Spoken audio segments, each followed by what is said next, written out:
applied. I am so thrilled that we have an event this weekend. Because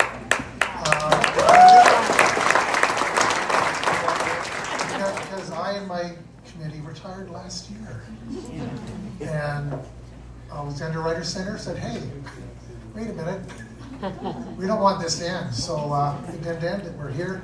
We got a great new group of people running the show. Can we get a big round of applause for the Alexander Writer Center?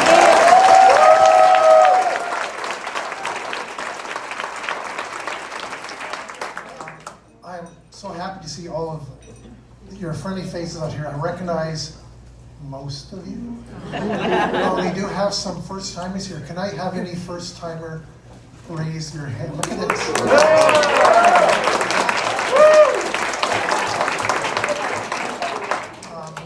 This is the community to end all communities. I mean, this is such a great group of people. The hotel loves us because they say, we get lots of events in here and they don't get along that well. But you guys get along. So thank you all for coming out. But you're not here to listen to me. You're here to listen to our keynote speeches tonight. And so I'm going to introduce the first one. They're hiding in the audience somewhere. Actually, they're all right in the front. They're hiding in the audience.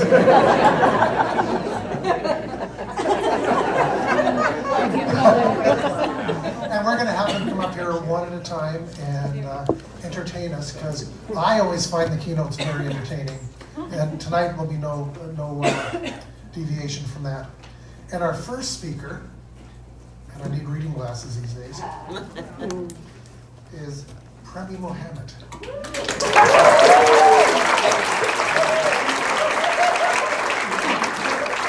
I met Premee online 2 years ago, and what a wonderful person. But I do have a modified bio here that I put together. It's safe, trust me. So Premee Mohamed is currently the writer-in-residence at the Edmonton Public Library. Maybe that is due to the fact that she's been a finalist for several awards, including the Crawford, British Fantasy, Aurora, and Locus Award for her debut novel, Beneath the Rising. Or it could be because she's a finalist for the Ursula K. Le Guin Prize for her current novel, The Siege of Burning Grass. Or it could be for winning the Nebula and World Fantasy Awards for her novella, And What Can We Offer You Tonight? What a great title. Or maybe it's just that she's a wonderful author, and that's why they wanted her to be writers in residence. But before I invite Premee up for some of her thoughts, I want to ask Cliff Samuels to come up here. Oh. Woo! Come on, Cliff.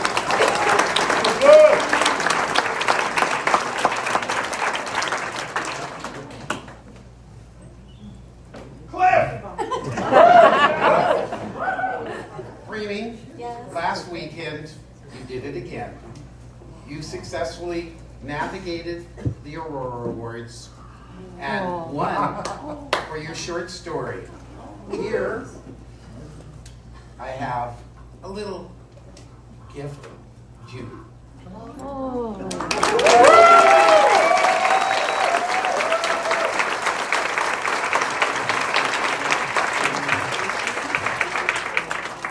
There we go.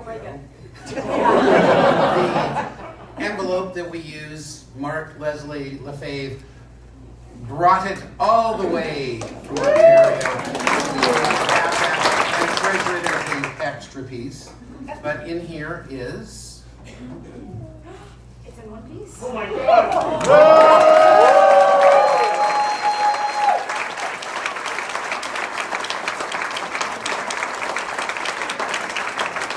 This is for her short story, At Every Door, a Ghost. And I have to tell you, this year's Aurora Awards short story competition, I would say, was one of the absolute best selections of short stories from amazing, amazing authors who were also been nominated in other categories for other awards all over the world. So Premee, congratulations. The last time she won, I mailed it to Edmonton. The closest of any of the nominees. It came shattered. Oh. So I was going back to Edmonton to help my sister, so I had another one made. And I directly brought it. Yep, came to her house and brought her award.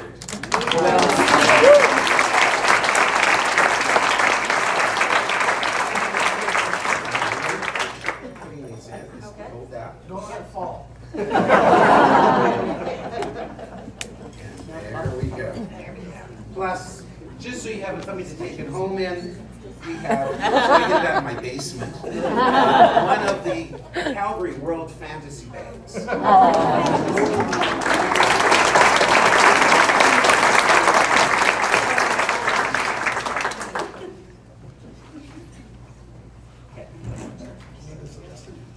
Because I am so tall. Okay, hopefully people are able to hear me. Yep. Pretty good? Yep. Okay, yeah, I want to thank When Words Collide and the Alexandra Writers Center for inviting me here to help deliver the keynote. And before this happened, yes, I did have to Google, how the shit do you write a keynote? Google replied with a bunch of incoherent answers. Thank you, Google, I appreciate you. But my general impression is that we're supposed to be setting the theme for the rest of the conference. And I don't know that I'm doing that here, but you know what? They gave me 15 minutes and they can't kick me off the stage. So I thought I would talk for at least a couple of minutes about world building. I'm not going to go into why world build. The expectation in literally anything, I think, even including contemporary realism, that aligns, say, precisely with the identity of the reader, is that some world building has to happen. There has to be a diegetic world. And for those who don't know that term, that basically means the world of the story. The best example I can think of that is, why do people in zombie movies never know the term zombie? They always have to come up with it de novo, because the diegetic world is that they don't know about zombies. So the author writing a thriller set in 1960s Berlin has to do some world building for us, human beings living in 2024, where the Cold War is over. Someone writing a story about luxury watchmakers in Tokyo has to do some world building so that we know the context and the history and the culture of what we are reading in order to give meaning to the story. At least enough to set the story in. And that's what we are doing with world building. When we stage a play, we don't, God forbid, we don't wait for real trees to grow on the stage, and we don't bring in 1,000 of them either to represent the forest of Arden.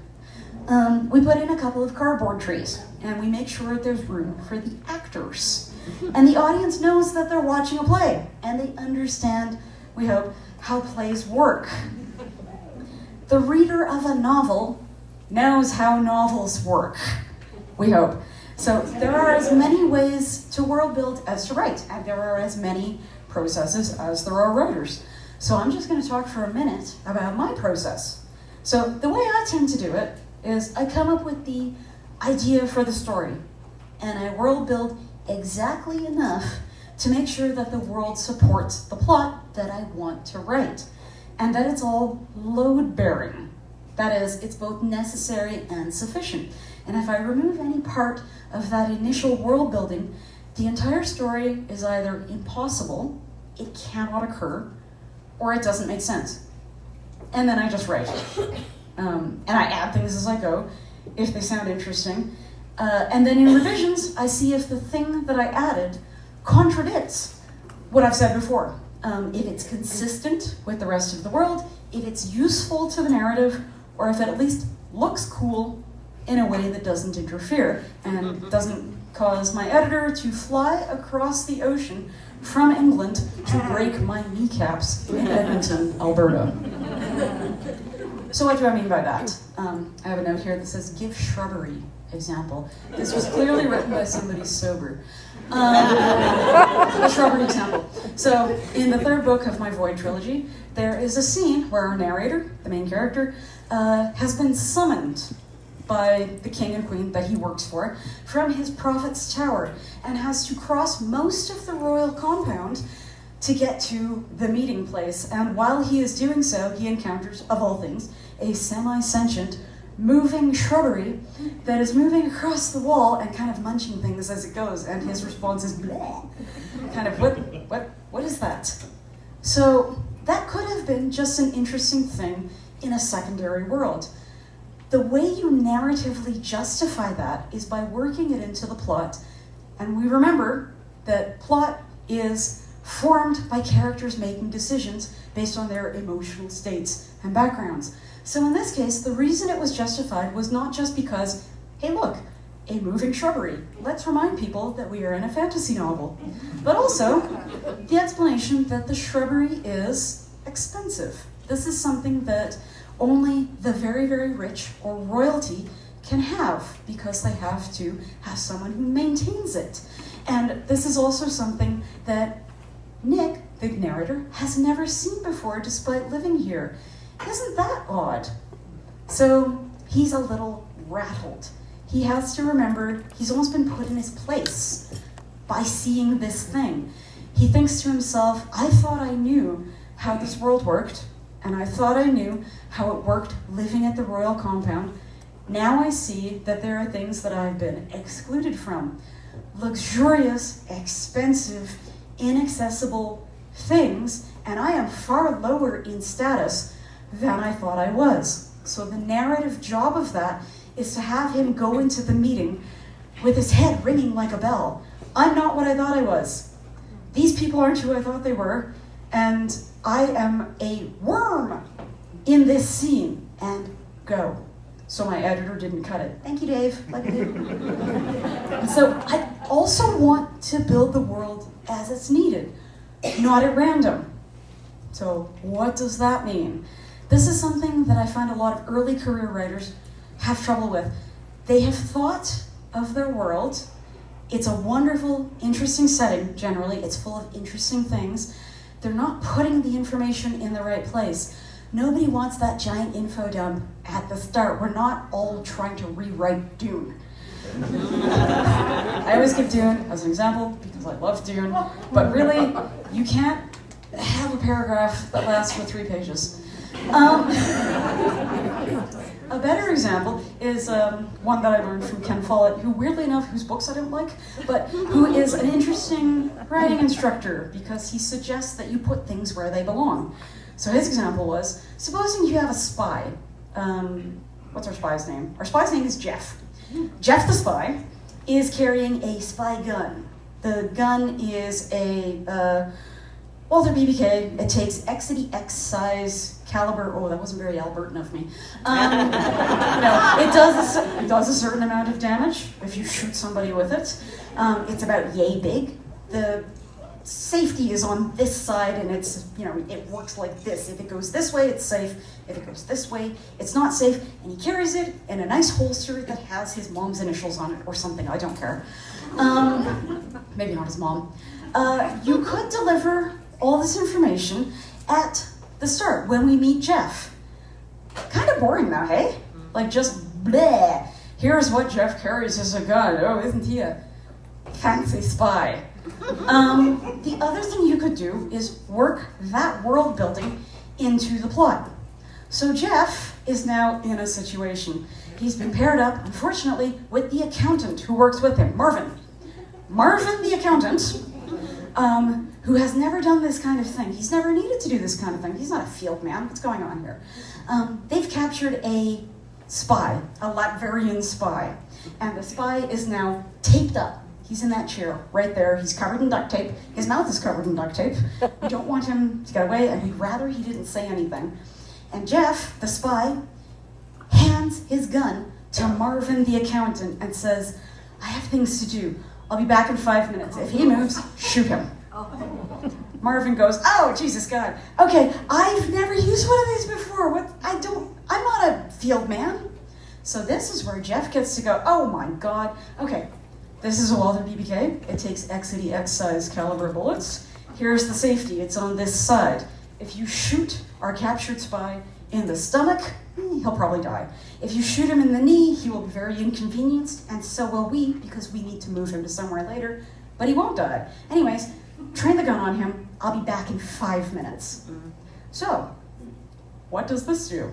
This gives us the opportunity for narrative tension, for conflict, for building the plot. We have inserted the information where it's relevant. What kind of questions can you think of now? Is Marvin going to remember how the safety works? Is the spy going to move? Is he going to get shot in the stomach or in the knee when Marvin inevitably does not remember how the safety works? This is where we can put the information about the gun. Not everything is a Tom Clancy novel. Why work in the worlds of the imagination instead of the real world, which is easier to research than invent? Good question. I do it because I like it. I grew up on fantasy and science fiction, and I like that it frees me from certain narrative limits and imposes others. I like the challenge, and I like the need to build a world, and I like what it lets me do with real-world things like economics, like faith, like government, language, power, colonization. There's also the opportunity to do things that kind of contradict the baggage that your reader might be bringing in from the real world. So in my novel that came out in March, The Siege of Burning Grass, which Cliff, or Wendy, just mentioned is up for the Ursula K. Le Guin Prize, I had a friend tell me, if you took out all the secondary world stuff from this and set this in the Balkans, this could win the Man Booker Prize. I thought, Man Booker Prize. I don't want to take out the secondary world items.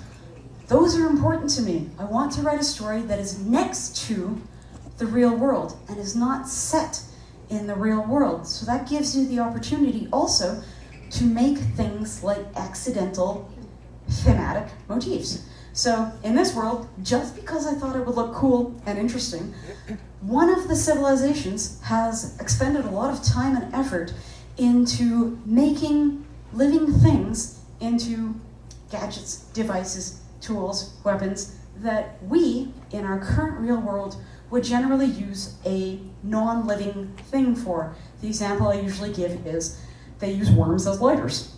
So you take out your worm and you go, and it produces, you know, its head gets very, very hot, and you touch it to your cigarette, and it lights the cigarette, and then you put the worm back into the case.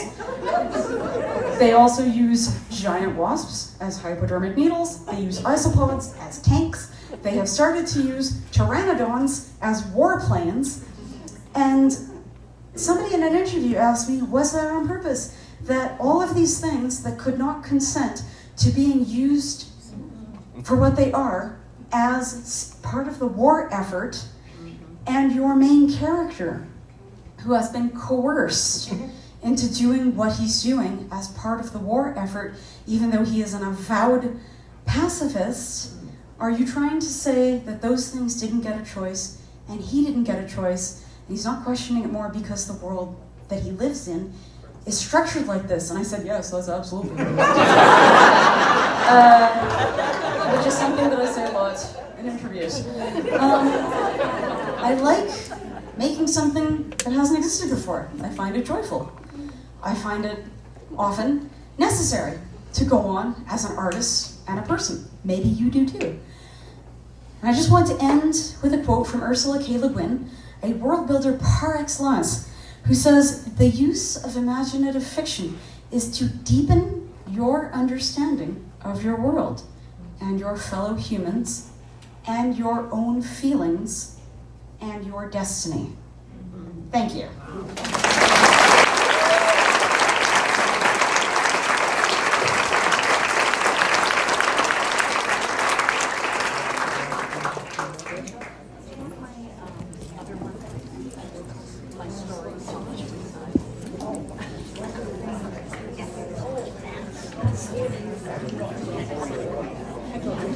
It's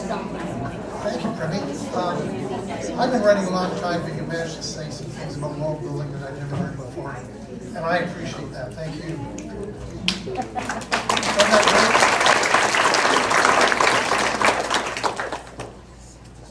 great? We actually have a second guest willing to speak to us. Isn't that great?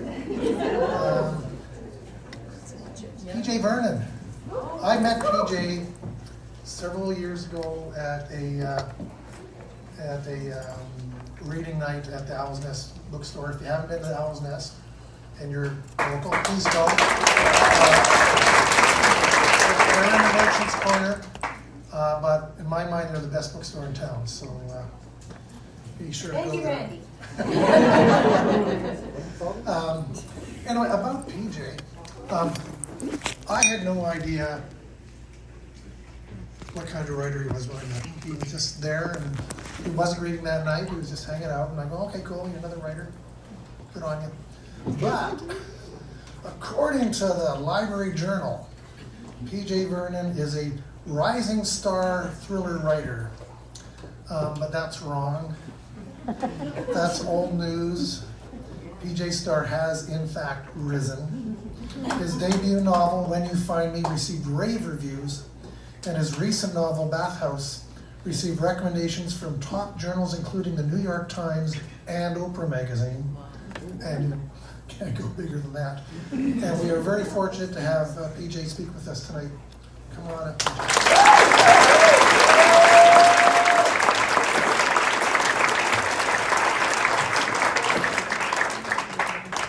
More hype than I did, folks. Hello.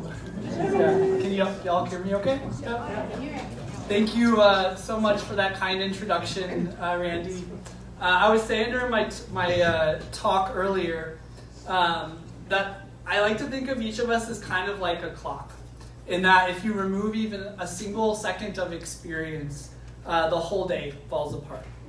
And my experiences here at Windward's Collide over the past 8 years or so have been some of my most inspired minutes. So I want to say thank you to Windward's Collide. I want to say thank you to AWCS for giving me the chance to share a little bit of my heart tonight. And I want to say thank you to the powerful voices seated before me, the powerful voices that I'm sharing the stage with this evening. Here's a fact about me as a writer. I was a smoker for quite some time. And tobacco was as irreplaceable for my writing as Microsoft Word. Actually, as a secret smoker, slipping out for a day of writing at the cafe down the street was less about my creative process and more about giving myself the means and opportunity to chain smoke. So I'm like in the New York Times because I wanted to have a cigarette without my partner. Could not write without tobacco. This also meant that when I finally quit, I needed a new reason to write. Now, it just so happened that around this time, I embarked on my personal truth and reconciliation journey. And it was through that path that I did find that new reason. Because as I would discover, it turned out that truth and reconciliation and my writing journey both grew from a common root. And that root is gratitude, learning to be thankful. And that's what I want to spend my 15 minutes talking about tonight. We talk a lot about our writing journeys, why we walk them. But as human people, we walk lots of journeys. Some of us walk journeys of parenthood, of partnership, of service to others. Every single person in this room is walking a journey of healing from trauma. We do a lot of walking, and it's not unusual for these paths to intersect. Sometimes they actually become inextricably linked to one another. Such is the case for my journey as a writer and my truth and reconciliation journey as someone who lives on Treaty 7 land, Moginstis, Winchispa, and Gutitsti, this land where the Bow and Elbow rivers meet. My responsibilities as a writer to speak my truth, and my responsibilities as a white settler and visitor on this land to appreciate her true history and recommit myself every day to the work of reconciliation. By truth, I mean recognizing and honoring all aspects of the past. And by reconciliation, I mean the coming together of two parties in the present to heal and do better on behalf of the future. So when we acknowledge the genocide, displacement, and attempted erasure of the original caretakers of Turtle Island by European settlers, and the generational trauma that echoes painfully to this day, we're embodying the truth. When we act upon our responsibility to stand with Indigenous members of our one human family as they reclaim their power in the present, we are doing the work of reconciliation. Now, as I mentioned, a powerful connection exists between truth and reconciliation in writing. At its core, truth and reconciliation is about learning to be thankful. And I've discovered that at its core, writing is also learning to be thankful. And by the way, that takes a hell of a lot of practice. I was not always grateful while writing this speech about how grateful I am. But to embark on one of these journeys will strengthen the other. You see, I'm what you would call a successful author. I'm very lucky, that much I always knew. But until very recently, I actually wasn't grateful. Because until very recently, I didn't understand. Growing up queer in a dogmatic religious environment does not teach the true meaning of gratitude. Being white and socioeconomically privileged also further hides the true meaning of gratitude behind a veil of entitlement and fragility. Smoking was far from my only vice, and being a high-functioning alcoholic for almost 17 years also does not afford many opportunities to learn what gratitude is. But all this changed 2.5 years ago when I had a spiritual experience, and through that I received a healing from Mother Earth, from this land that we're on right now. She healed my alcoholism. Now, how that miracle happened is a story for another time, but point is, I did not stop drinking on my own. Not without some big help. And there's not that much bigger help out there than Mother Nature. And believe me when I say, she has a real funny way of answering the telephone when it rings. Thank you for whoever's phone.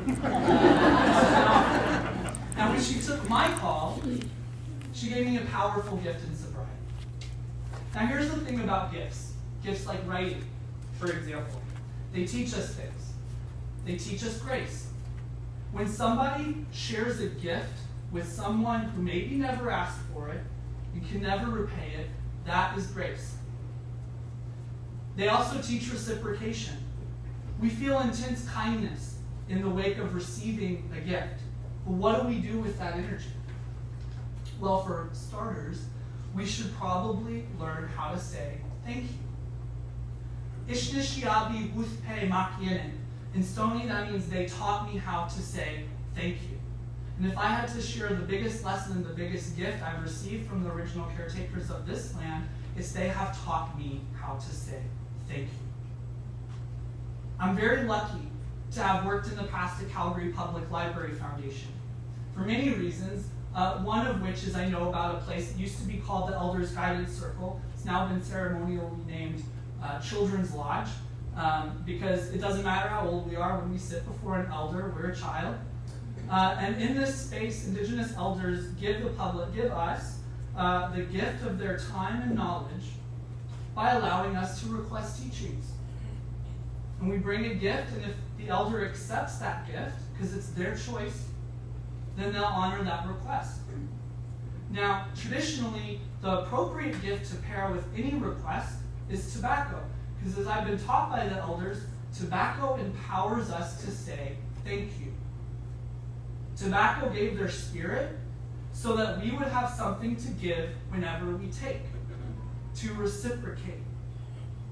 So I put tobacco down when I harvest from my backyard garden, because those plants are people, and they're sacrificing themselves for me to eat or for me to have medicine. And tobacco is what empowers me to reciprocate, to acknowledge that sacrifice, to say thank you. Now, the elders have taught me lots of things. teachings that have supported me on my spiritual path, teachings that help me walk my reconciliation journey, and teachings that support my writing.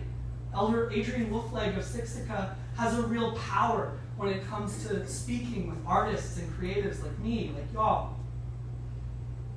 I also received the gift of the initiation to the smudge by Elder McIsaac, Clarence Wolfleg Sr. Now, the smudge is a ritual that empowers me to find grounding every day for myself and for my writing. And because gratitude to the land, to Creator, to my higher self, to the ancestors, and to the original caretakers who are the reason why I can even participate in this ritual, are a big part of my smudge, this ritual teaches me gratitude. The smudge gives me the opportunity to practice thankfulness before I write, to clarify why I'm thankful and to whom. Yes, I am the writer here, but did I really do this on my own? And who helped me? Writing is hard. I don't have to tell anybody in this room that. I might have to tell a couple of people in this room that learning to write sober is really hard. And the truth is, the sacred medicines which are a part of that smudge are the reason why I'm still writing at all. There is a soulfulness that shines through art, but paradoxically, a world that needs art can be very hostile to artists. And sometimes it's our own artistic souls that are left unsatisfied. But if I've learned anything, it's that gratitude is good medicine for the unsatisfied soul. And I have the original caretakers of this land to thank for teaching me that. Ishnishiabi Wuthpemakieni. They taught me how to be thankful to this land, and that taught me. She taught me to be thankful for my writing. Thankfulness is the heartbeat behind my writing. So I want to encourage each of y'all to think about why you write and to explore what you have to be thankful for when it comes to your writing. Yes, it is hard. Yes, there are mountainous challenges. But what does writing do for you? What gift does writing give when you see your reflection in your own words? And when you accept that gift, to whom do you direct your gratitude? Yourself? Absolutely. What about Mother Nature? Does the land that you live on have anything to do with your writing? And is there a way that you might consider giving thanks to her? And how might truth and reconciliation strengthen your relationship with the pen and the place that you call home, wherever that might be? And as you walk the writer's path, consider letting your heart steer. Because you might find that your heart already knows the answer. And by the way, I'm talking to myself just as much as you when I say that. Last thing I'll say. Shortly after getting sober, I decided smoking had to go. I was not practicing harmony with Mother Nature because my physical body is literally the land. The water in me was just in the bowl a week ago. I would never force my own mom to chain smoke. But unfortunately, that's what I was doing outside that synchronistically named Good Earth cafe. But I still could not imagine, how am I going to get up in the morning and have a cigarette?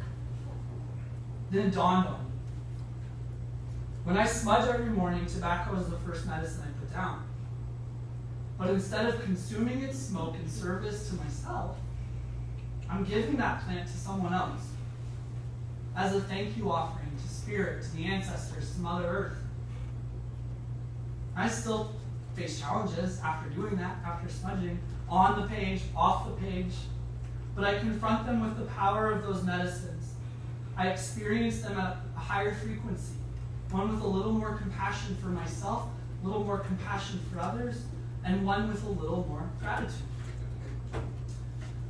So it turns out I still cannot write without tobacco.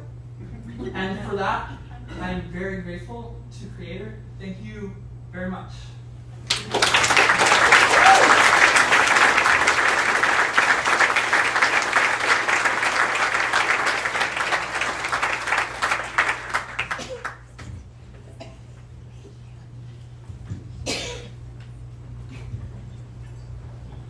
Thank you, PJ, for sharing with us your personal journey. That's very, very intimate and brings us closer to you. Thank you so much. Wow. Next up. So, I've never met this author. I'm about to. Jessica Johns is a member of the Sucker Creek First Nations in Northern Alberta. And spent her early teen years in Australia before attending McEwen University in Edmonton, and later earning an MFA from the University of British Columbia. Not too well traveled right there. Her debut novel, Bad Creek, came out last year and was shortlisted for the Amazon First Novel Award and won both the Writers Guild of Alberta Fiction Prize and the Alex Award. You may also have seen Bad Creek on the 2024 Canada Reads shortlist. That's huge. And we're really thrilled for Jessica to come up and speak with us right now.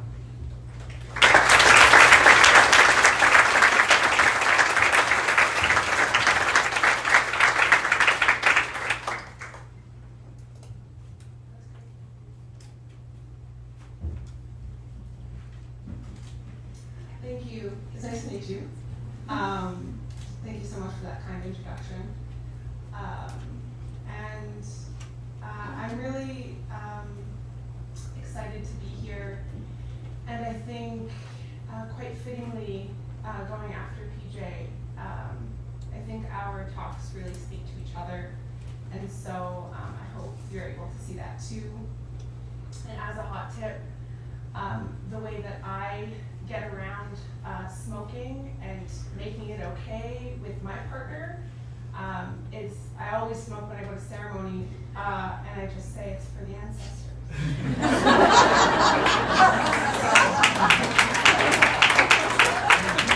If you need that in your back pocket. So Tanse, Pismo Square, Nestigason, Sucker Creek First Nation, Ochinia, Agwa Wichiwaskagenik. My name is Jessica Johns, or Pismo Square, which in Cree means son and moon woman. I am Nehio on my mom's side. My Kukum's name was Eileen Cardinal Smith, and my Chapan, her mother, is Mary Jane Cardinal. And I'm a member of Sucker Creek First Nation, which is in Treaty 8 territory. And I'm English-Irish on my dad's side. And I currently live and work in Wichiwaskagenik in Treaty 6 territory.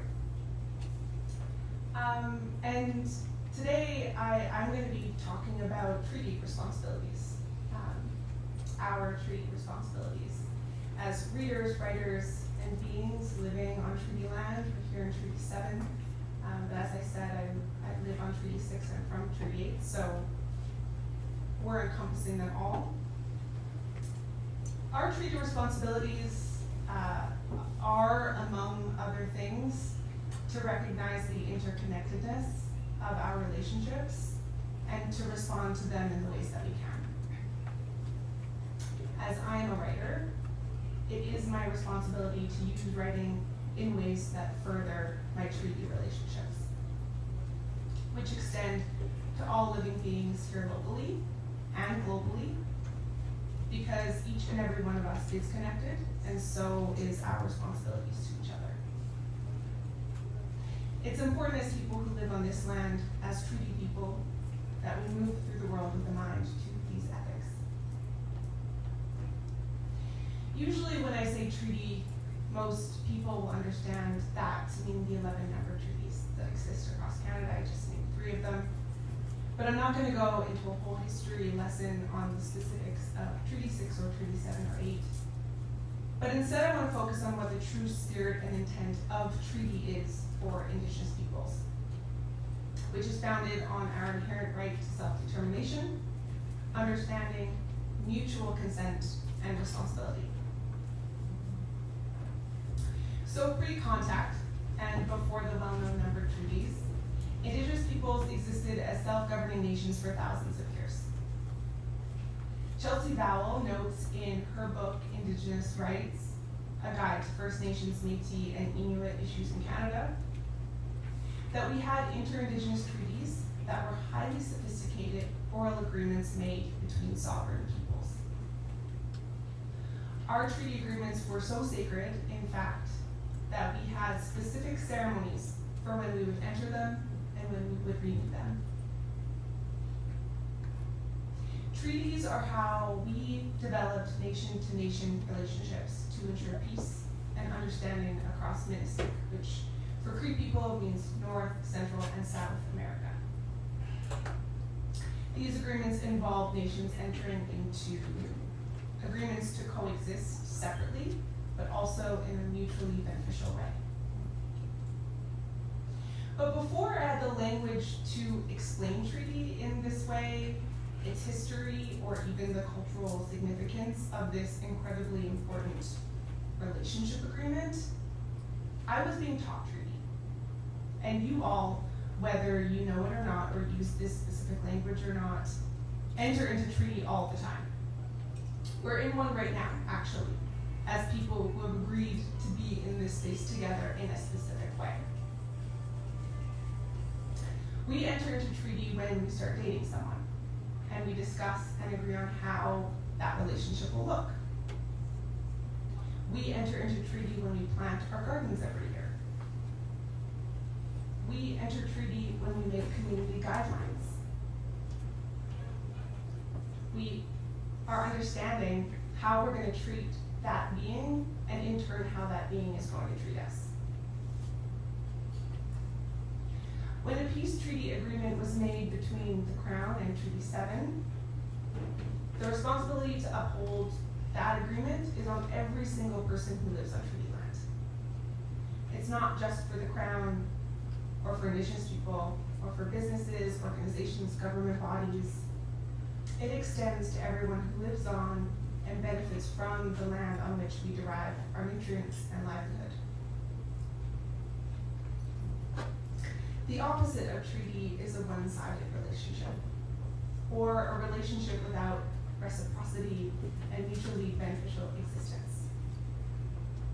In other words, it's extraction. It's taking without giving back, often without consent, care, or respect. And that practice has a long history here in Canada. Treaty promises made to Indigenous peoples by the Canadian state have been disregarded since their inception, and they continue to be broken today. The brutalization of Indigenous peoples in McIsaac has been well documented. From residential schools, the 60s scoop, the millennial scoop, police violence, laws and policies passed that prohibited Indigenous peoples from practicing our own ceremonies, missing and murdered Indigenous relatives, to name only a few. And to be clear, these are not violences that happened in the past, but ones that continue today, as Child Protective Services apprehends Indigenous children at a far higher rate than non-Indigenous children. Indigenous people are incarcerated at a higher rate, and there is still rampant racism in public health care and the school system. And Angela Davis has taught us all struggles must be situated in a global context and are connected. The violent tactics of genocide and ethnic cleansing are reused and repurposed weapons by any colonial state. So when we see in real time the displacement of millions of people in Congo, rivaled only by Sudan, or when we see the genocide of Palestinians, or the violent removal of Indigenous peoples and encampments across Canada, we are witnessing the settler colonial machine work. Upholding treaty principles must be a foundational approach to the commitments of every writer, or reader, or human living in McIsaac, not only because those principles guide us, into using our gifts and platforms to action, but because, as I've hopefully made clear, treaty is at its simplest how we are in relationship to one another. And writing, to me, is a lot of things, but above everything, it is a relationship. I wrote Bad Cree, as well as other countless poems, essays, literary criticisms, while I was living as a visitor on the unceded and ancestral territories of the Musqueam, Squamish, and Tsleil-Waututh First Nations on the West Coast. It was as an integral part of my writing to ensure that I wasn't creating, consuming, and taking from lands without living in reciprocity with the traditional and current caretakers. And that responsibility is the same here, as a Treaty 8 person living in Treaty 6, visiting Treaty 7, living in reciprocity for each and every person, as PJ talked about, will look different for everybody. Because our abilities, our socioeconomic status, proximity to whiteness, learning journey, and a million other factors are different. Reciprocity for me may look different to how it does for you. But living in both Edmonton and Vancouver, I found it incredibly important for me to learn the history of the places and land on which I live, specifically history told from an Indigenous perspective. This goes beyond a land acknowledgement. It is about learning more about the land itself too, learning about native plants and animals, how to care for them, and most importantly, I always return to what is being asked of me by the Indigenous peoples' territories I'm on. How do I put work, effort, and dedication towards Indigenous land back and sovereignty? And as a writer on treaty land, how do I speak to the truth of injustice and oppression when I see it locally and globally? I learned about the good treaty relationships I've been taught, and I can learn from the bad ones too. I learned from the Canadian state effectively how to not uphold a treaty agreement. And I've learned about good treaty relationships from writing and being in a writing community than I have from that particular body. Because writing is treaty and it is alive. And it's important that we remember this if we're serious about reciprocal living and invoking the ethics of treaty in our everyday relationships. And for Nehiawak, when we talk about everything being connected, we really do mean that. We are talking about how the root systems of mycelium connect trees across miles. We are talking about how we are all related through our vast kinship networks. We are also talking about how struggle is interconnected, how because of the pervasiveness of white supremacy and settler colonialism, they use the same tools globally and it affects us locally. Words are everything. So when Angela Davis says there's no liberation for some of us without liberation for all of us, this is more than words. The very way we write in both practice and content is an ethical consideration we must take when writing as treaty people. I had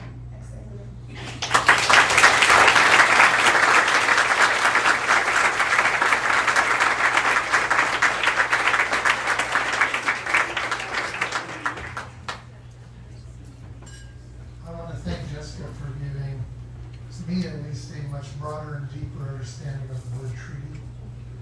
And I'm going to try to use that going forward in my life. Thank you very much.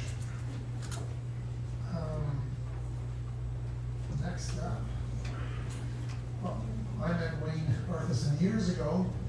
I believe that when words collide. And we've come across each other a few times since then. But in addition to being an award-winning author of novels, 5 books of nonfiction, and countless articles, which is what I knew him for, Wayne Arthurson is now also a literary agent at the Rights Factory, specializing in YA or adult literary fiction, crime, science fiction and fantasy, narrative nonfiction, and memoir. As his heritage is a blend of Cree, and I think we're on the theme tonight, and French Canadian, he is actively seeking works by Indigenous writers. So all all you unrepresented writers out there, you know who to talk to. It's an agent. Wayne, can you please come up and enlighten us? Thank you.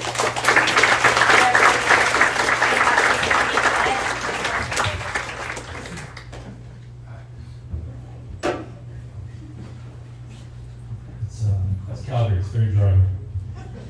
Even though I grew up here, I know it's dry. So very fair.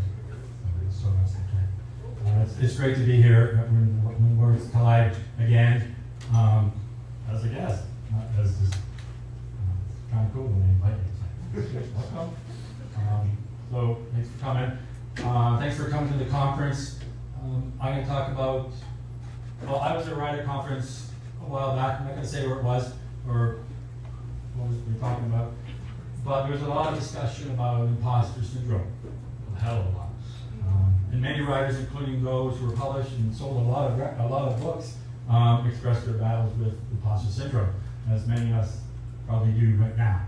Now, one of these events, after this big dinner, this big banquet we had, there was a New York Times best-selling author who did a keynote. It was fun. There was a Q&A after that.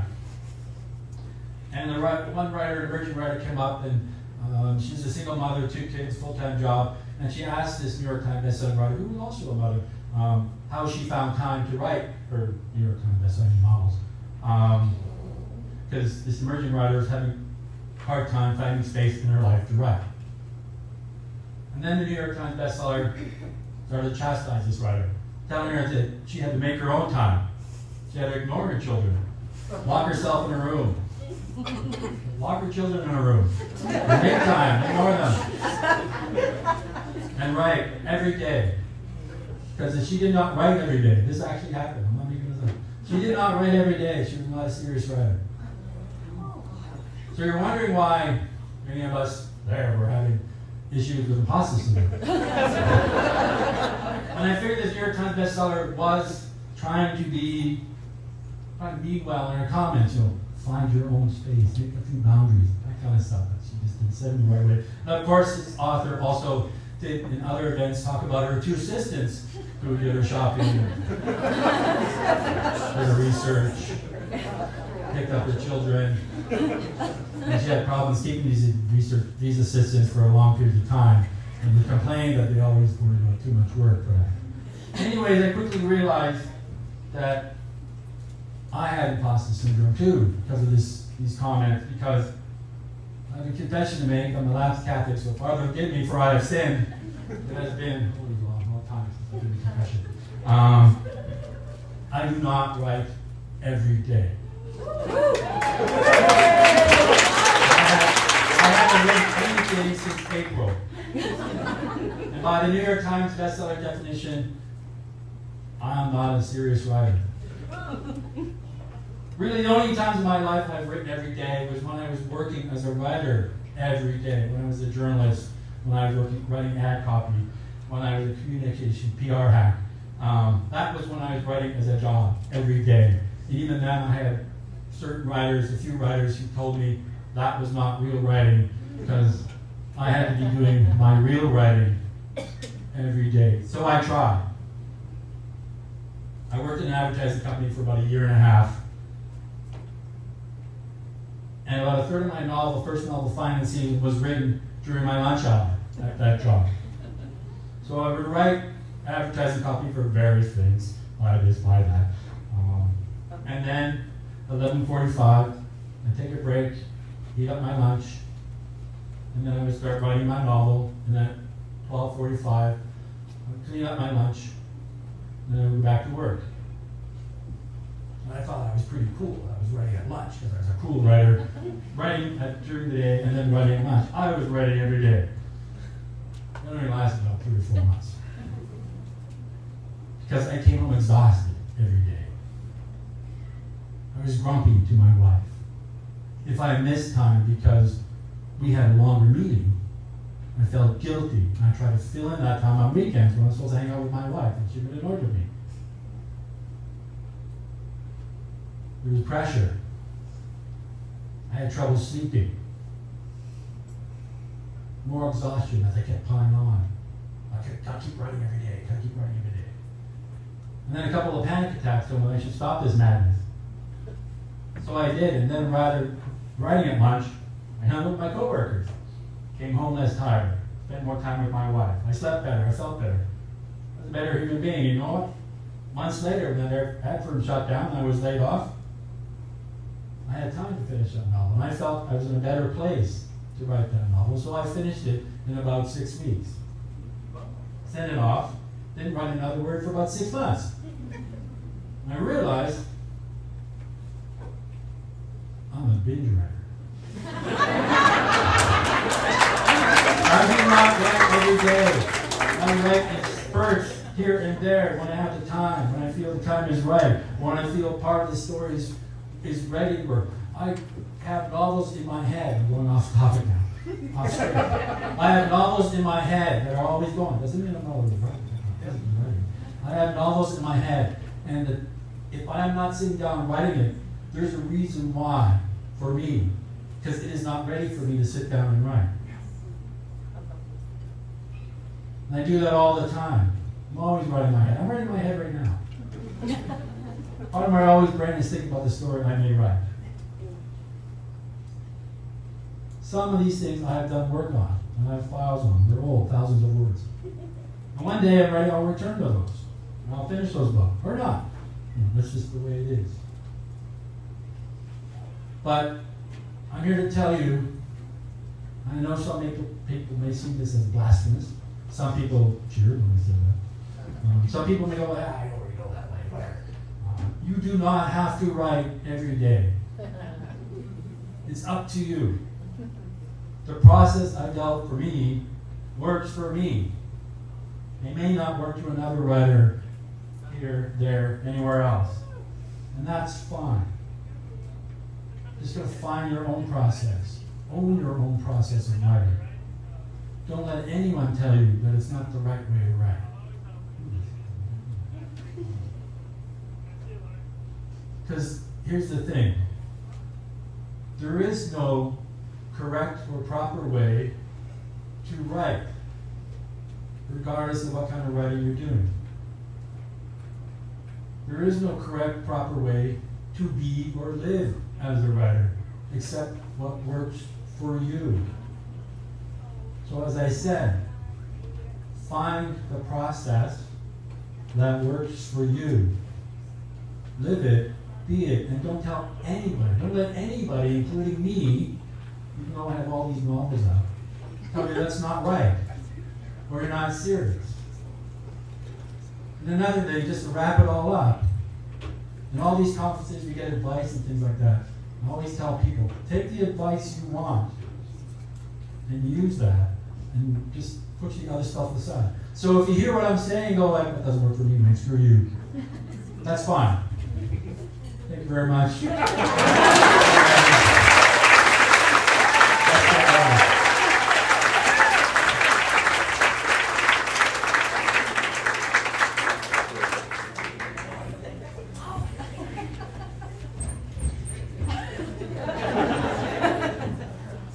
I know Wayne, and my gut tells me that he's an imposter. Although you may notice I think that's great advice, especially for people that are new writers, just getting their feet wet, because they ask people how you're supposed to write, and that's the right answer, right? What works for you. So thank you so much, Wayne.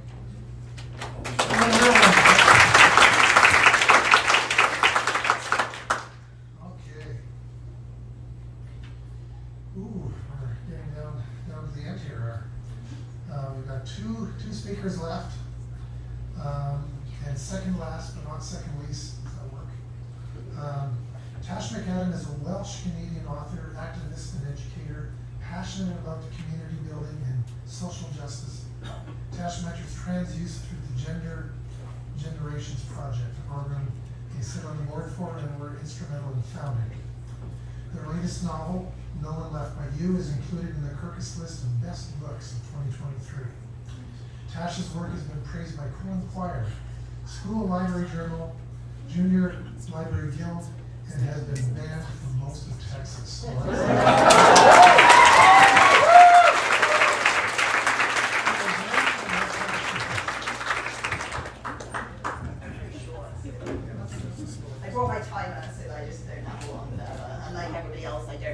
quotes, because I'm more of an off-the-cuff kind of guy.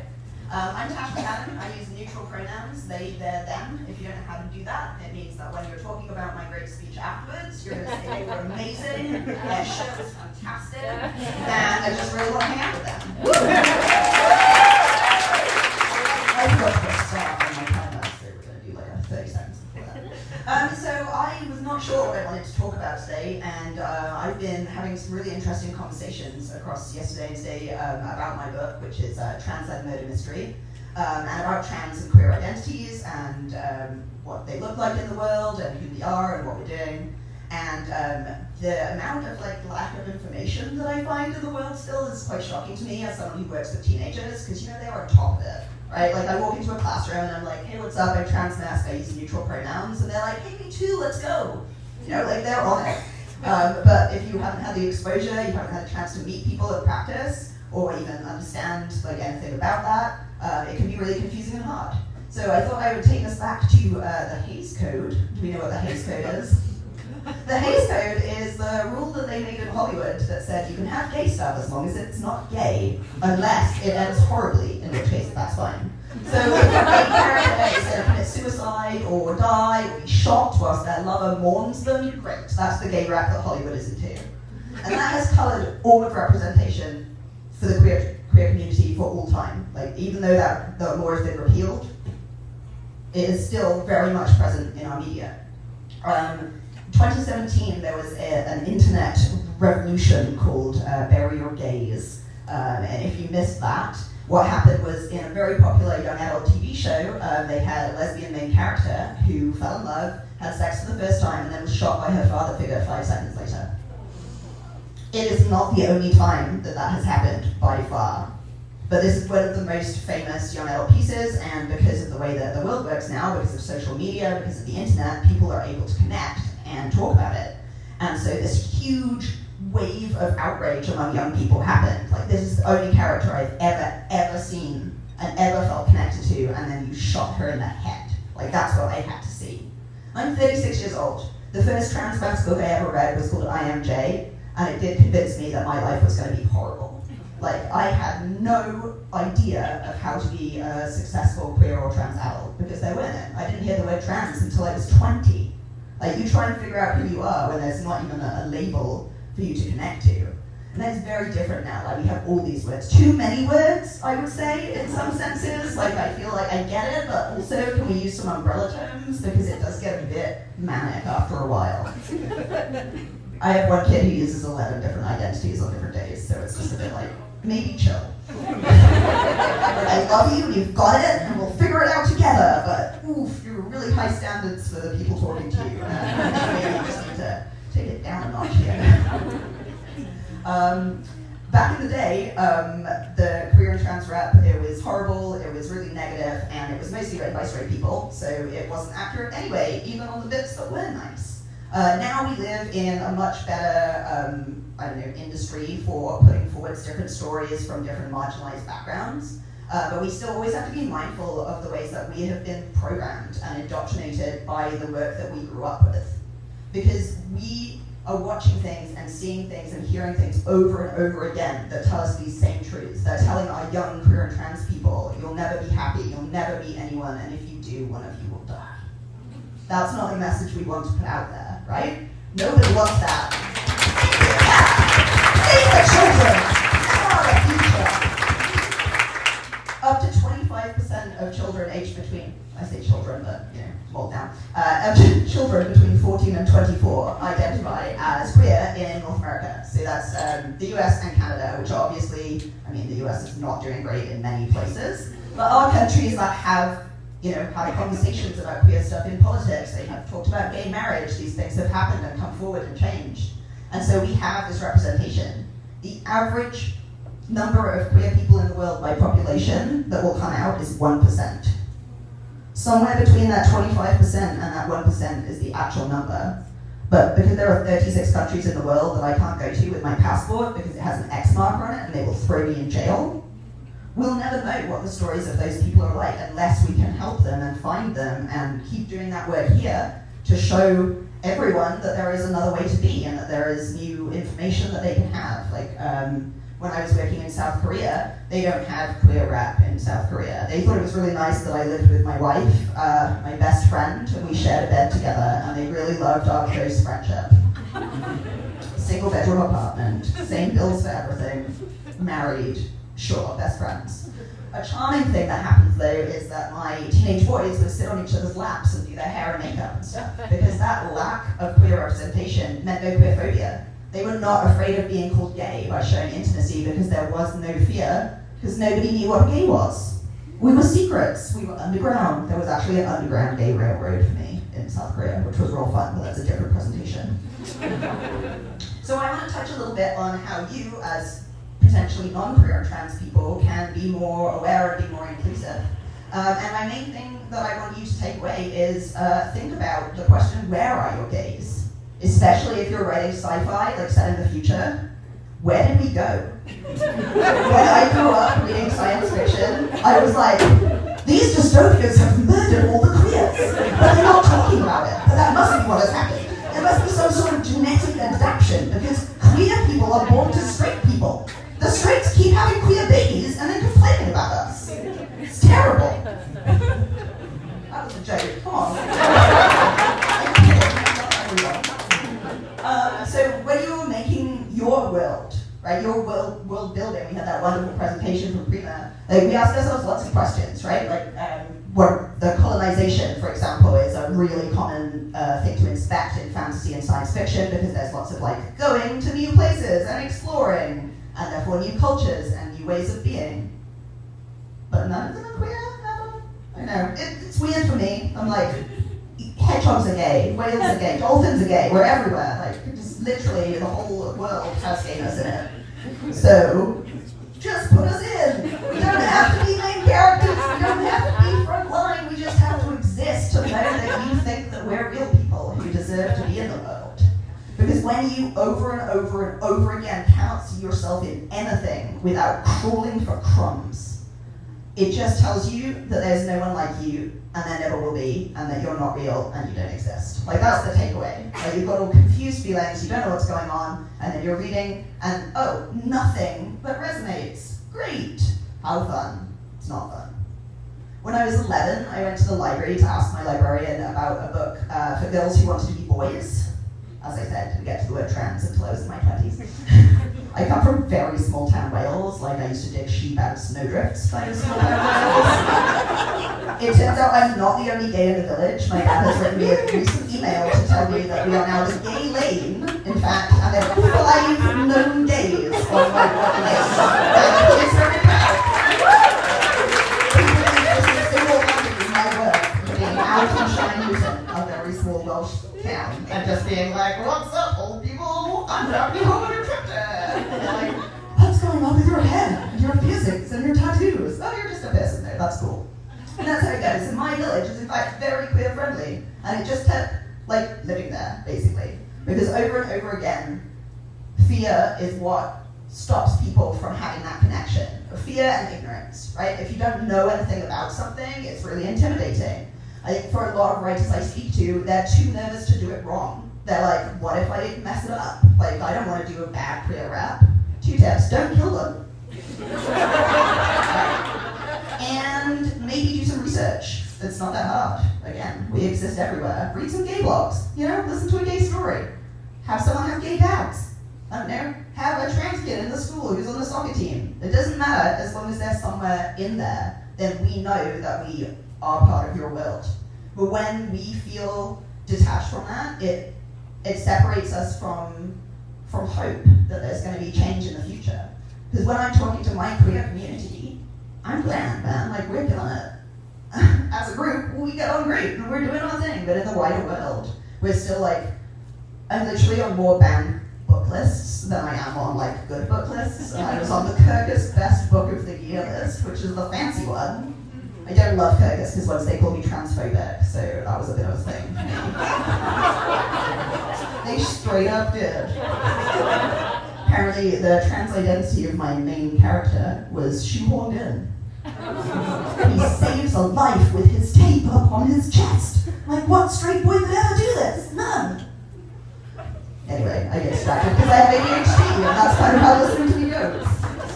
back to it. Queer trans rep. So Bury Your Gays was the really big internet movement, and out of that came a lot of statistics. Like people started counting for the first time, like how many people have died. It's mostly lesbians, women of color primarily. I'm sure no one is shocked by this fact, but yes, if you're a lesbian of color, your life expectancy on TV is 7 days. Cool, huh? Yeah, that's great. GLAAD are an amazing organization, GLAAD, and they put together a lot of different information about identities and representation in the media, and it's a wonderful resource. Go check out some stuff that's in your genre, like look at things that other people are doing, bring queer literature into your life so that you can help be part of the movement that is showing that we just are part of the mainstream, which we are now in Canada, or at least, right? Like I get to stand up here and talk to you. Thank you. Clapping, so we're with teenagers, and they mostly just like hiss at me. They love me, I'm hysterical. I still have 4 minutes to go, I still do my main thing. So now I'm going to do a spiel about my youth project, which is a mentorship program that runs in BC. So obviously we're not in BC right now, but we do bring youth in. Our youngest trans youth right now is 5. She's a real handful. We started off only with 13 to 24 was our age range, and then every year we had people requesting younger and younger and younger and younger, and there was no other programs for them. So now we do elementary as well. I don't do elementary, I hang out with the teenagers. What we do is we bring trans, queer, gender non-binary, two-spirit kids from all across Canada, you get travel funding and everything, to come hang out with a bunch of trans artists and writers for a weekend in Victoria, and we just make art and have fun. 2 books have come out of this, which again, if you want to know what's going on for trans youth, why don't you read Trans Youth Stories in Our Own Words, a collection of things by trans youth, which came out of this project. So if you've got young people, come get my card so I can give it to you and we can get them connected. I think that's the end of my spiel for now. Thank you very much.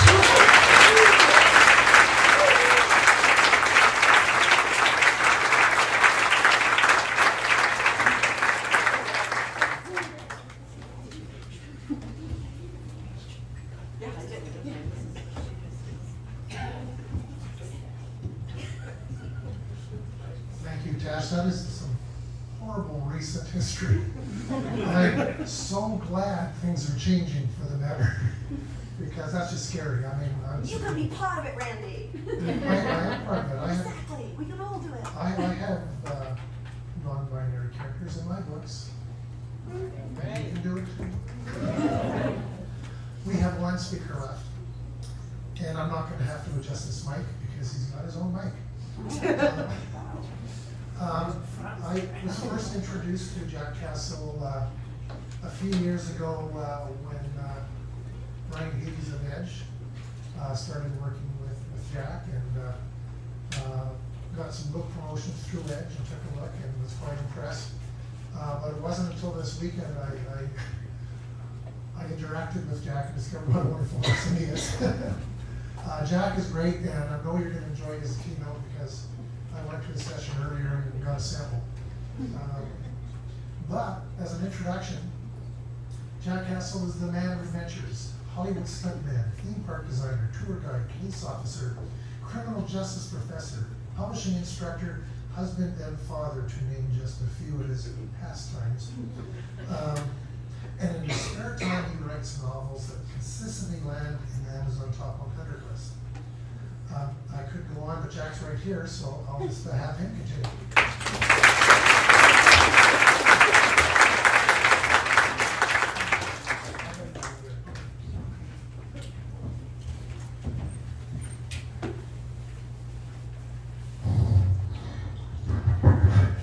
How we doing? Ooh, that's really hot. We can turn that one down.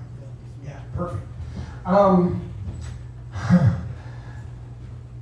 Being last after a really great group of presenters sucks monkey balls.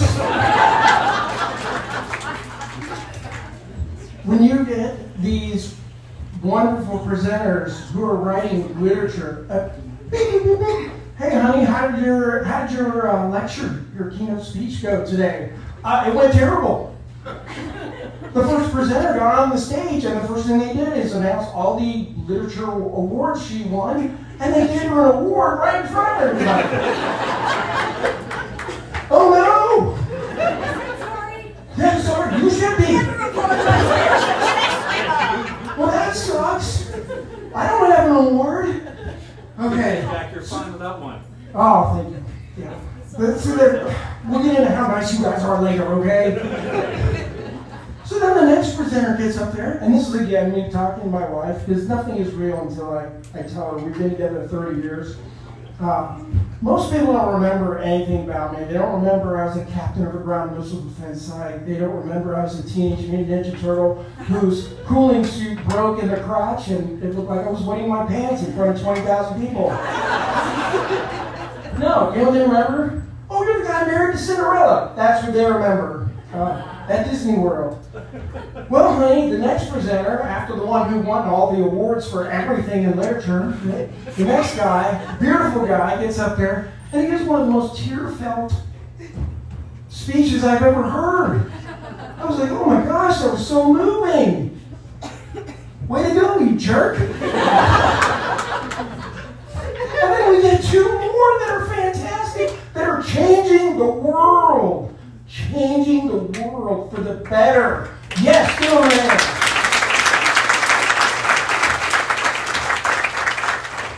Jerks. And the worst one, she's so cool. I was listening to her talk, and I'm like, I can't wait to meet her. But there's no gay characters in my book. What am I going to do? She's going to be so mad at me. My pronouns are they, them. I'm so sorry. And then I even used the wrong pronoun. I might as well just pee my pants like a Ninja Turtle. And then the writer/agent uses my opening about imposter syndrome. Going last sucks. But I'll do the best I can. When I found out I was going to do this, I really, really wanted to do a good job for you guys. I must have watched, because some people worked really hard at getting me up here to do this. In fact, Bryan's been trying to get me up here for 10 years now. So I really want to do a good job for you guys. So I'm sorry the presenters before me were so awesome, and you're left with this. But I'll do my best. I must have watched 100 keynote speeches over the last couple months. I wanted to do a good job. And the two commonalities among all the really good keynote speeches is two things. You know, not everything, because a lot of them were good. Some weren't, not so much. You know, but a lot of them were really great. And the two commonalities that I found for the really great ones were this. One is they always spoke from the heart. That's easy for me. So for those of you writers who have to do your speeches, how many of you hate doing speeches? You hate by way? Okay, thank you. So the key to doing a speech, I've always found, because if you knew my background, I've had to do a lot of these over the years. Okay, I've performed in front of a lot of people. The key is for something like this is treat people like their long lost family. You know, like when your parents say, hey, your Uncle Marco's coming over this weekend. And you're like, who's that? Yeah, I don't know. Well, he's family. He's not really family, but you're going to call him family. And then they stay for 2 days a week, way too long. And you love on them, and they love on you. And I have found whenever I talk to people that if I treat them like long lost family, they treat me like long lost family. So speaking from the heart, I can do that one. All right? Number two, what's the number two commonality I've noticed among all the speeches? Well, it's you always come away with a takeaway. You know, there's something helpful. Hey, I'm a writer, and I think I could use that. So, and tonight I've heard some really great things too, and I've learned a lot of things actually. You know, and certainly I want to change my writing. So I hope you'll forgive me. Let's talk. And yeah, let's talk. Because I'm that guy. I'm the guy who wants to do better. All right. So the other commonality was the takeaways. So what I'm going to do is I have 3 things that over the last 10 years, this is what I would tell my best friend. These are 3 pieces of advice, the best pieces of advice I ever got as a writer, and I'd like to share them with you. A lot of you are going to know what these 3 pieces of advice are. You're all writers in the room. So, I'm going to do this without glasses. Oh, okay. Oh, here it is, page 1. Oh, that's a funny one. Don't be afraid to write crap. That's one of the best pieces of advice I've ever got. If you haven't read Stephen King's book on writing, it's fantastic. If you don't mind the profanity, it's fantastic. And he still struggles with this to this day. Is don't be afraid to sit down, and I do this every day. Do you ever have a problem getting started? Never. You want a cigarette after the show? I'll hook you up. So, I use this even today after 14 books being #1 on Amazon. I still have imposter syndrome. I still don't want to sit down to the computer because I've got to do better than my last book. But what I do is I just sit down and I go, hey, you know what? For 1 hour, I'm going to write poop. I'm just going to sit here and stare at a blank screen.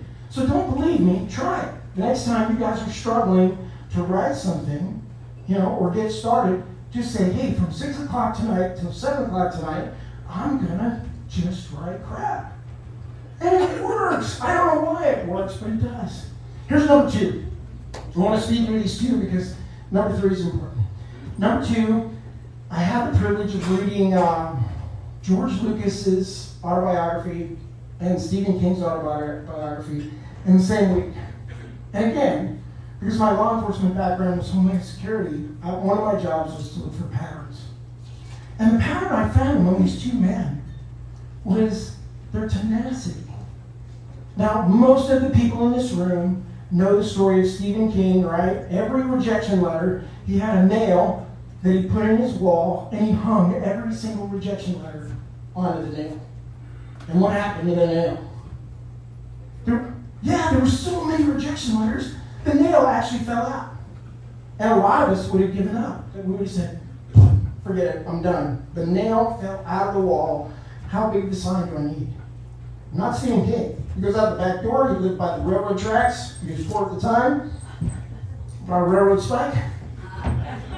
You guys don't know this story?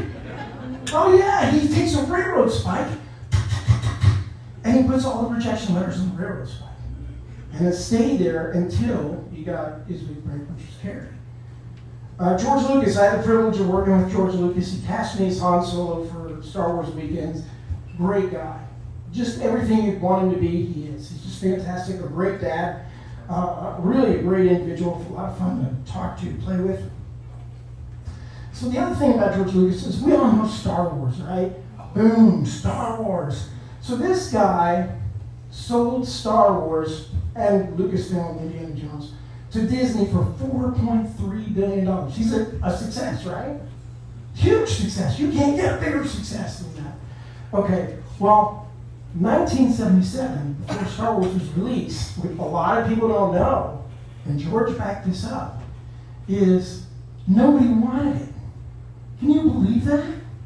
Nobody wanted Star Wars in 1977. Nobody would pick it up. So he had to give the toy rights away, which grossed $6 billion over the movie. That's insane to me. So what he did is he kept going. He sold everything to finish this movie. Then he started borrowing money to finish this movie. Then you know the scrolling credits that we all love? So those scrolling credits, they said, if you do that, George, we're pulling your director credentials. What did George do? He did it anyway. And they pulled his credentials. Can you imagine having that kind of tenacity? He didn't know he was going to make it. When I asked him, I said, did you know you were going to be so huge? He's like, no, I thought it was going to be a little space movie. It was going to be in theaters, and then it was going to be gone. And actually, at the time, we talked like this. You didn't have a speech therapy. You talked very, very close now. And but I wanted to listen to every word that he said. So then he finished the movie. He gives it to the editor, and they do a terrible job. And he's like, this is no good. The trench scene that we all love, the X-Wings are going down a trench, you know? And it was awful. So what did he do? He sold, I think it was his car, he sold like 5 things. It was the last things he owned. And $700,000 just to build a big plywood thing in his yard, build the Death Star trench on it, and run a camera by it. Which is the scene we know in Star Wars before they blow up the Death Star. Sorry, spoiler alert.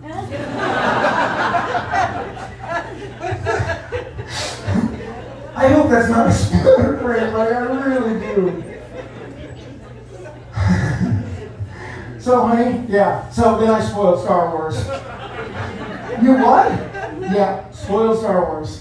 It was awesome. So, the takeaway, the 2 of the 3 takeaways is, one, don't be afraid to write crap. Try it. The next time you're stuck, just say, hey, from this time to this time, I'm going to sit there, stare at a blank screen. It works for Stephen King. It works for me. I better work for you guys, too. Number 2, be like Stephen King. Be like George Lucas. Who's the worst enemy in writing? Yourself, the person in the mirror. Can we say person? Person's good, okay. I'm really genuinely trying to learn. I'm going to read your book. All right? So that's the worst enemy, is the person in the mirror. So keep going. Have the tenacity of George Lucas and Stephen King. They worked like they knew they were going to succeed. That's crazy to me. All right, number 3. I'm just turning the page here. This is the last one. Oh, this is good. Okay, don't do it for the money. Yeah, come on, let's hear it. Don't do it for the money. What's that? She told me that was supposed to be money. Little bit. All right, I have a disclaimer in bold letters. I'm already the worst presenter tonight. Let's go all in. The disclaimer is this. Please don't hang with me for the rest, okay? Because I've taught this class at a lot of colleges over the United States, and it's scary stuff, okay? If you don't know this stuff already, the numbers that are stacked against you, but hang with me, okay? To the end. Don't throw your book down and forget it. So, you guys know that right now on Amazon, there's 42 million books available to buy. Did you guys know that? You know how many books are uploaded today? 2,500 books were uploaded just today. It's even harder to get published with a traditional publisher. My publisher, when I sent my book in, they were getting his lips to my ears 250 submissions a day. Place like the top 5, Hachette, people like that, 500 submissions a day. This kind of stuff, it's stacked against you. It's hard. Oh no. This next part's even scarier. If you buy my book in the States for $20 at Barnes & Noble, if you don't know this already, and you buy it for $20, the first person to get paid is who? The printer. The printer gets paid first. And that's called the distributor. For example, a lot of people think people who publish books at Barnes & Noble is Barnes & Noble. And it is now. Now they're getting their own publisher. But it's really Ingram Spark. Ingram Spark, the publisher always gets paid first. And then, who gets paid next? Shipping. Shipping gets paid next. So they get paid. And then the bookstore, the brick and mortars, they get paid next. And then, whatever little profit is left goes to your publisher, right? And if you're the publisher, if you're self-publishing, it goes to you. Oh, and then if you have an agent, well, they get 15 to 20%. So, to give you an idea, quick math, what's that? To give you an idea, quick math, $20, a $20 book at Barnes & Noble in the United States, I will be lucky to see $2. I know. So, why do we do it? There's so much stacked against us. I gotta look up the answer. Oh, it just keeps going on. Oh, okay, it's the third best piece of advice I ever had. It comes from a firefighter, my best friend in the world, Greg Woolman, lives in Alaska. He doesn't even read books. He doesn't read, he reads technical manuals, but he doesn't read my kind of books, fiction, fun books, stuff to a distraction. So he said, he gave me the best piece of advice ever, because I was frustrated. As you can imagine, $2? Oh wait, I gave the agent 40 cents on top of that? He said, you know what? I don't know any hobby that pays you money. I was like, what? He goes, I don't know any hobby that pays you money. And that really resonated with me. I thought, he's right. If you do any hobby, you have to pay for it, right? If you're a fisherman and you go fishing, you gotta buy the fishing reel, you gotta buy the bait, you gotta buy the boat, you gotta buy the trailer, you gotta buy the permits for that trailer, you gotta probably some kind of insurance. There's all these things, kayaking, really anything, any hobby that you have, you gotta spend kayaking. You gotta buy the kayak with the little paddle, the bags that when you flip your kayak over in a class 4, because you're in a class 1 kayak in Alaska, and all your stuff goes downstream. Well, it's important that all that stuff going downstream without you is in watertight bags. Yeah, I don't know why, because I never recovered any of it. But those bears sure had a time with it, I'm sure. So, next thing you know, I started writing for fun again. So I was like, yeah, this is fantastic. I have this wonderful thing. I am not a binge guy. It's like a sickness with me. I have to write all the time. When you said, I'm writing something right now, I can relate to that. So, once he took that pressure off, I started writing for fun again. I started having a good time. And you know what? Then the royalty checks started coming in. And every writer knows their first royalty check. I remember, you guys remember your first royalty checks? Just shout it out.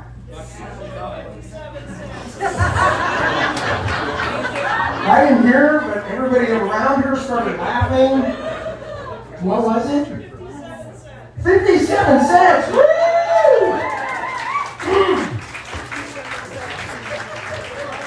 What'd you get with it? You invested in it. How was the return? Pretty good, all right. What do you got now, like $75? Way to go. My first royalty check, I bought a cup of Starbucks coffee. I was blown away. I couldn't believe a little story that started in my head was buying something in the real physical world. That was incredible to me. I worked hard. That just got me started. I was like, okay, if just one book can do this, what else? What if I wrote more books? And I did. And next thing you know, more royalty checks came in. And I was able to buy my family Olive Garden, the fancy restaurant. I'm book money. Yeah, you can't go to Olive Garden with 57 cents. You can't even get the breadsticks and the salad. But keep going. Especially not 57 cents a day.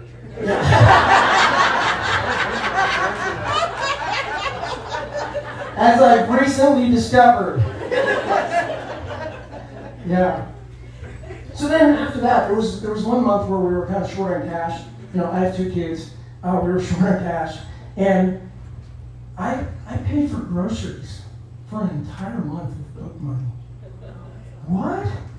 That's fantastic. If you read Stephen King's book on writing, which again is just fantastic, he just says that somebody once asked him, "What do you consider a successful writer?" And he said, "If you can buy groceries for yourself with book money, I consider you a success." So not only did I get to buy Olive Garden for my family, Stephen King thinks I'm a success. Woo! I kept going. And I worked really hard. I had other jobs. I was still working full time. And I was only writing for me. It was generally hard going after you guys when you guys are out there changing the world. So, not you, writer agent guy. I'm just kidding.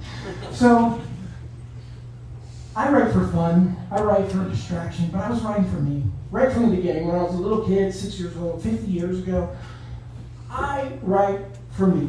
The little action figures, write for me. When we would go in the woods, it wasn't enough to be hiking in the woods or hiking in class 4, or kayaking in class 4.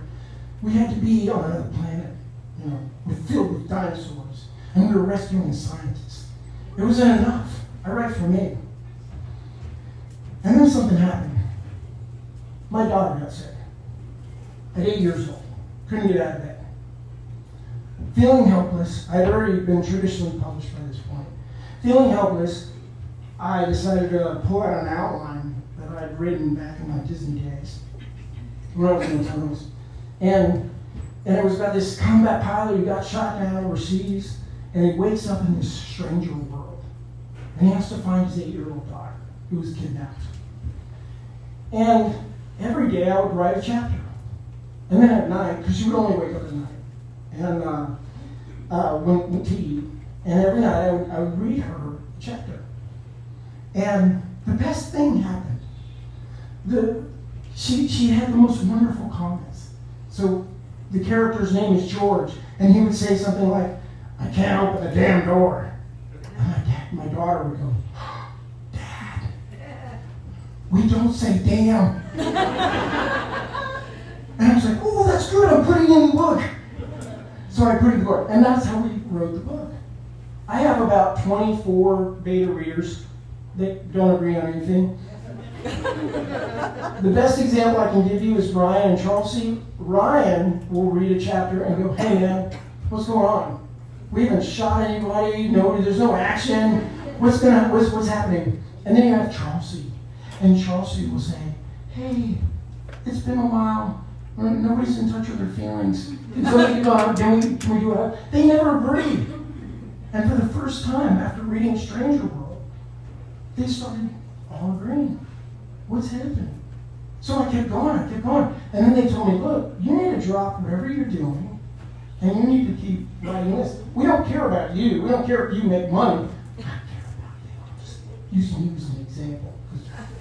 I'm looking right at you. So I knew I had to finish the story, finish Stranger World.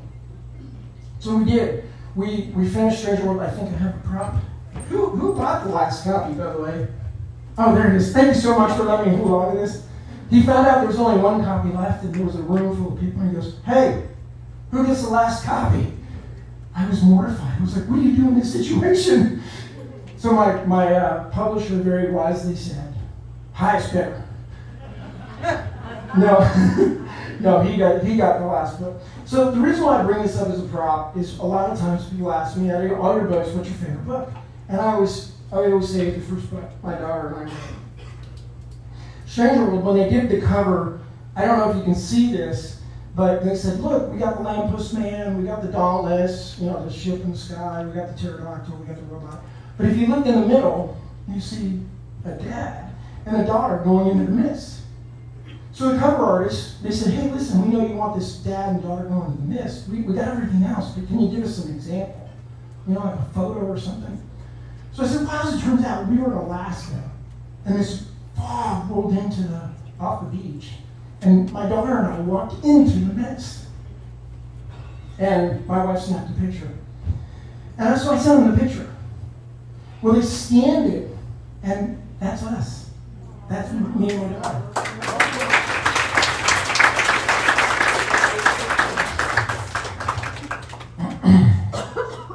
Little kid. Imposter, scratch that out. Oh, so for the first time in my life, I'm writing for someone else, my daughter. And I kept writing, and I wrote more books, more Stranger Worlds, and it was commercially successful, where I could write full time. What a blessing, and be with my family full time.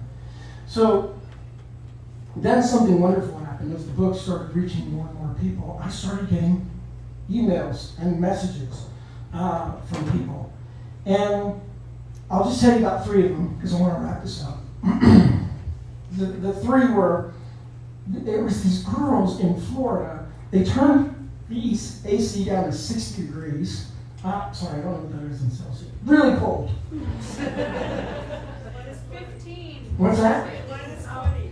Yeah, so honey, anyways, I didn't know what Celsius was either. I know I should have looked it up before the presentation. So they got on their blankets and they had all read Stranger World, and so what they did is they would read a chapter and then they would pass it around. And they filmed it. And they did all the voices. You know, they did the Gargoyle Butler, they did the Lampress Man, they did the snarky British lieutenant. That's not really British, but you know, you get the idea. So, and they passed around. It was wonderful. And it was amazing to be writing for other people, for entertainment. You know, I was no longer writing for me.